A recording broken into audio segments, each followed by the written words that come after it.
ಉಪಮುಖ್ಯಮಂತ್ರಿ ಡಿಕೆ ಶಿವಕುಮಾರ್ ವಿರುದ್ಧ ಅಕ್ರಮ ಹಣ ಗಳಿಕೆ ಆರೋಪಕ್ಕೆ ಸಂಬಂಧಪಟ್ಟಂತೆ ತನಿಖೆ ನಡೆಸ್ತಾ ಇರತಕ್ಕಂತ ಲೋಕಾಯುಕ್ತರು ಈಗ ಡಿಕೆ ಶಿವಕುಮಾರ್ಗೆ ನೋಟಿಸ್ ಕೊಟ್ಟಿದ್ದಾರೆ.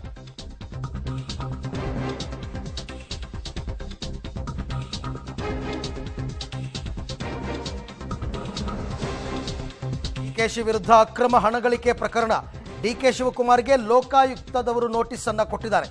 ಇವತ್ತೇ ವಿಚಾರಣೆಗೆ ಹಾಜರಾಗೋದಕ್ಕೆ ನೋಟಿಸ್ ಕೂಡ ಕೊಟ್ಟಿದ್ದಾರೆ. ಹಾಗಾಗಿ ಇವತ್ತು ಕ್ಯಾಬಿನೆಟ್ ಸಭೆ ಮುಗಿದ ಬಳಿಕ ಬಹುತೇಕ ಡಿಕೆ ಶಿವಕುಮಾರ್ ವಿಚಾರಣೆಗೆ ಹಾಜರಾಗುವ ಸಾಧ್ಯತೆ ಇದೆ. ಇನ್ಫ್ಯಾಕ್ಟ್ ಈ ಪ್ರಕರಣದ ತನಿಖೆಯನ್ನು ಸಿಬಿಐನವರು ನಡೆಸ್ತಾ ಇದ್ರು. ಆಮೇಲೆ ರಾಜ್ಯ ಸರ್ಕಾರ ಸಿಬಿಐ ತನಿಖೆಯನ್ನು ವಾಪಸ್ ಪಡ್ಕೊಂಡು ಲೋಕಾಯುಕ್ತ ತನಿಖೆಗೆ ಇದನ್ನು ಕೊಟ್ಟರು.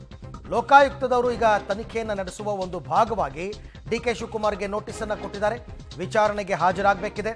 ಈ ಹಿಂದೆ ಕಾಂಗ್ರೆಸ್ ಸರ್ಕಾರ ಅಧಿಕಾರಕ್ಕೆ ಬಂದಾಗ ಮಾಡಿದಂತಹ ಕೆಲಸ ಇದು.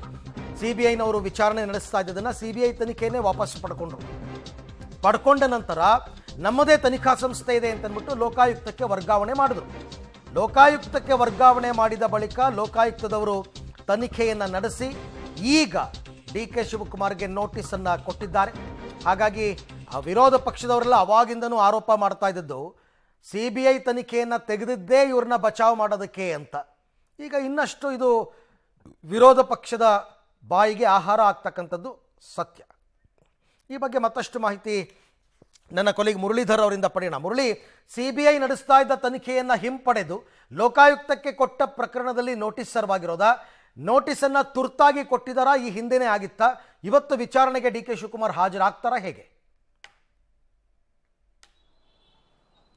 ಖಂಡಿತವಾಗಿಯೂ ಅರವಿಂದ್, ಯಾಕೆಂದ್ರೆ ಸಿಬಿಐ ನಡೆಸ್ತಾ ಪ್ರಕರಣ ಏನಿತ್ತು, ಪ್ರಕರಣವನ್ನ ಪೂರ್ವಾನುಮತಿಯನ್ನ ವಾಪಸ್ ಪಡೆದುಕೊಂಡು ರಾಜ್ಯ ಸರ್ಕಾರ ಅದನ್ನ ಲೋಕಾಯುಕ್ತಕ್ಕೆ ತನಿಖೆಯನ್ನು ಮಾಡಬೇಕು ಅಂತೇಳಿ ಒಂದು ಸೂಚನೆಯನ್ನು ಕೊಟ್ಟಿತ್ತು. ಆ ಹಿನ್ನೆಲೆಯಲ್ಲಿ ಲೋಕಾಯುಕ್ತ ಕೂಡ ಎಫ್ಐಆರ್ ಅನ್ನ ದಾಖಲು ಮಾಡಿಕೊಂಡು ಈಗ ತನಿಖೆಯನ್ನ ಮಾಡ್ತಾ ಇರುವಂತದ್ದು. ಆದ್ರೆ ಹೈಕೋರ್ಟ್ನಲ್ಲಿ ಹೈಕೋರ್ಟ್ನ ವಿಭಾಗೀಯ ಪೀಠದಲ್ಲಿ ಈ ಬಗ್ಗೆ ಪ್ರಾಸಿಕ್ಯೂಷನ್ ಅನುಮತಿಯ ಬಗ್ಗೆ ಮತ್ತು ಲೋಕಾಯುಕ್ತ ತನಿಖೆಯ ಬಗ್ಗೆ ಸಿಬಿಐ ಪರ ವಕೀಲರು ಒಂದು ಆಕ್ಷೇಪಣೆಯನ್ನು ಸಲ್ಲಿಸಿದ್ರು ಮತ್ತು ಅದಕ್ಕೆ ವಾದ ಪ್ರತಿವಾದ ಎಲ್ಲ ಕೂಡ ಮುಕ್ತಾಯ ಆಗಿದೆ.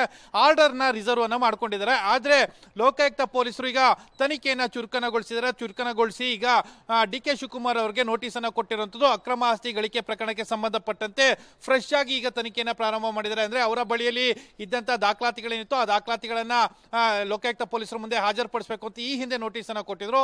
ಆ ನೋಟಿಸ್ ಅನ್ನ ಕೊಟ್ಟ ಬಳಿಕ ಆ ದಾಖಲೆಗಳೆಲ್ಲ ಲೋಕಾಯುಕ್ತ ಪೊಲೀಸರಿಗೆ ಹಾಜರನ್ನ ಪಡಿಸಲಾಗಿತ್ತು. ಇವತ್ತು ವಿಚಾರಣೆಗೆ ಹಾಜರಾಗ್ತಾ ಇರುವಂತದ್ದು ಕೊಟ್ಟಂತ ದಾಖಲಾತಿಗಳೇನಿತ್ತು ಅದಕ್ಕೆ ಸಮಜಾಯಿಷಿಯನ್ನು ಕೊಡಬೇಕು, ಅದಕ್ಕೆ ಒಂದಷ್ಟು ಕ್ಲಾರಿಫಿಕೇಶನ್ ಅನ್ನ ಕೊಡಬೇಕು, ಇದ್ರ ಬಗ್ಗೆ ಒಂದಷ್ಟು ಮಾಹಿತಿಗಳನ್ನ ತಿಳ್ಕೊಳ್ಳೋ ಪ್ರಯತ್ನವನ್ನ ಲೋಕಾಯುಕ್ತ ಪೊಲೀಸರು ಮಾಡ್ತಾ ಇರುವಂತದ್ದು. ಅರವಿಂದ್, ಇಲ್ಲಿ ಪ್ರಮುಖವಾಗಿ ಗಮನಿಸಬೇಕಾಗಿರುವಂತದ್ದು ಸಿಬಿಐ ಅಧಿಕಾರಿಗಳು 2020ರಿಂದ ತನಿಖೆ ನಡೆಸ್ತಾ ಇರುವಂತಹ ದಾಖಲಾತಿಗಳೇನಿತ್ತು ಆ ದಾಖಲಾತಿಗಳನ್ನ ಅಧಿಕೃತವಾಗಿ ಇದುವರೆಗೂ ಕೂಡ ಲೋಕಾಯುಕ್ತ ಪೊಲೀಸರಿಗೆ ಹ್ಯಾಂಡ್ ಓವರ್ ಮಾಡುವಂತ ಪ್ರಯತ್ನಗಳನ್ನ ಮಾಡಿಲ್ಲ. ಯಾಕೆಂದ್ರೆ ಹೈಕೋರ್ಟ್ ನ ನಿರ್ದೇಶನದ ಮೇಲೆ ನಾವು ಮುಂದಿನ ಕ್ರಮವನ್ನು ತೆಗೆದುಕೊಳ್ತೀವಿ ಅಂತ ಹೇಳಿದ್ರು. ಆದ್ರೆ ಲೋಕಾಯುಕ್ತ ಕೂಡ ಹರಿಬರಿಯಲ್ಲಿ ಈಗ ಈ ತನಿಖೆಯನ್ನ ಈ ಪ್ರಕ್ರಿಯೆಯನ್ನ ಮಾಡ್ತಾ ಇರುವಂತದ್ದು ಇನ್ನೊಂದಷ್ಟು ಅನುಮಾನಗಳಿಗೆ ಕಾರಣ ಆಗ್ತಾ ಇರುವಂತದ್ದು. ಯಾಕಂದ್ರೆ ಒಂದೇ ಒಂದು ಪ್ರಕರಣ ಎರಡು ತನಿಖಾ ಸಂಸ್ಥೆಗಳು ತನಿಖೆಯನ್ನ ಮಾಡಲಿಕ್ಕೆ ಸಾಧ್ಯ ಇಲ್ಲ. ಆದ್ರೆ ಲೋಕಾಯುಕ್ತ ಯಾವ ರೀತಿಯಲ್ಲಿ ಈ ತನಿಖೆಯನ್ನ ಮಾಡ್ತಾ ಇದೆ ಅನ್ನೋದ್ರ ಬಗ್ಗೆನೂ ಕೂಡ ಪ್ರಶ್ನೆ ಆಗಿರುತ್ತದೆ. ಯಾಕಂದ್ರೆ ಸಿಬಿಐ ಈಗಾಗಲೇ ಪ್ರಶ್ನೆಯನ್ನ ಹೈಕೋರ್ಟ್ ನಲ್ಲಿ ಮಾಡಿದೆ. ಹೈಕೋರ್ಟ್ ನಲ್ಲಿ ವಾದ ಪ್ರತಿವಾದ ಮುಕ್ತಾಯ ಆಗಿದೆ. ಆರ್ಡರ್ ನ ರಿಸರ್ವ್ ಅನ್ನ ಮಾಡಿದ್ದಾರೆ. ಆ ಸಂದರ್ಭದಲ್ಲಿ ಲೋಕಾಯುಕ್ತ ಯಾವ ರೀತಿಯಲ್ಲಿ ತನಿಖೆಯನ್ನ ಮುಂದುವರಿಸ್ತಾ ಇದೆ ಅನ್ನೋದು ಕೂಡ ಪ್ರಶ್ನಾರ್ಹವಾಗಿ ಉಳ್ಕೊಂಡಿರುವಂತದ್ದು. ಅರವಿಂದ್, ರೈಟ್. ಹಾಗೆ ಸಂಪರ್ಕದಲ್ಲಿರಿ ಮುರಳಿ, ನಿಮ್ಮ ಜೊತೆ ನಾನು ಮತ್ತೆ ಮಾತನಾಡ್ತೀನಿ. ನೋಡೋಣ ಯಾವ ರೀತಿ ಇದೇನಾದರೂ ಬಚಾವ್ ಮಾಡುವಂತಹ ಕೆಲಸ ನಡೀತಾ ಇದೆಯಾ?